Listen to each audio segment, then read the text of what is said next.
akan kasih tau kalian bagaimana apa yang kita harus lakuin sebelum masuk yang mau jadi Bintara Polri ya. Saya akan kasih tau kalian gimana tips-tipsnya apa yang harus kalian lakuin sebelum daftar di Bintara Polri. Siapa yang jadi ngopolan? Oke, lihat videonya. Pertama, jika kamu emang beneran pengen masuk polisi kayak gitu, jadi kamu tuh harus cek kesehatan kamu dulu di rumah sakit atau di dokter mana, jadi kita tuh bisa tahu kita tuh ada penyakit atau enggak. Jadi kalau misalnya kita ada penyakit, kita tuh bisa berobat dulu. Jadi kalau misalnya kita ada ambeien, bisa kita operasi dulu. Kalau misalnya kita ada amandel, bisa kita pokoknya kita operasi, bisa kita benerin dulu. Terus misalnya gigi kita nggak rata, bisa kita pakai bengkel atau apa, di mata kita min atau gimana.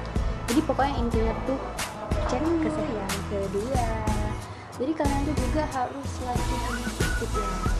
Kan kalau misalnya tuh kalian tahu kan, kalau misalnya ada tes renang, ada tes push up, ada tes sit up, ada tes lari ya. Ini paling utama nih, tes lari sebenarnya. Habis itu ada tes apa lagi ya, lari angka 8 atau shuttle run, angka 8 atau shuttle run. Ya kalian tuh harus bisa, harus kuasain. Jadi kalian sebelum misal hari biasanya kan pendaftaran polisi itu biasanya dari bulan Maret, April kayak gitu. Jadi kalian itu dari bulan 1 atau bulan 2 tuh udah latihan fisik. Yang kedua ingat, jadi latihan fisik. Yang paling penting itu adalah kalian tuh cukup umur gak mau daftar polisi itu. Yang keempat, jadi intinya kalau kalian itu benar-benar mau mendalami suatu cita-cita gitu, kalian misalnya kamu ingin menggapai suatu cita-cita kayak gitu, jadi kamu itu harus benar-benar belajar yang rajin. Pokoknya kamu tuh harus tekad yang kuat gitu pokoknya. Jadi kalian tuh harus benar-benar semangat, buktiin kalau aku tuh bisa. Semangat.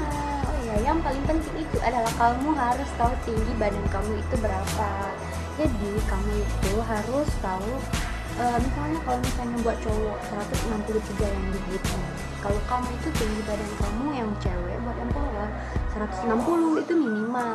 Ini kalau misalnya kita cek di dokter, tinggi kita itu 162. Nanti waktu kita tes, jadi tinggi kita itu bisa jadi 160 gitu. Jadi kalian itu gimana, kita jadi kayak dikorekin kayak gitu.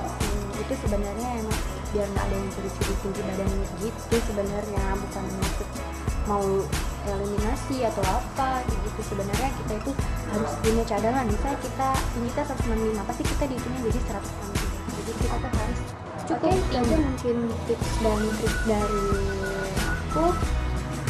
Kalau kalian suka sama video aku, jadi kalian bisa subscribe, dan kalian juga lihat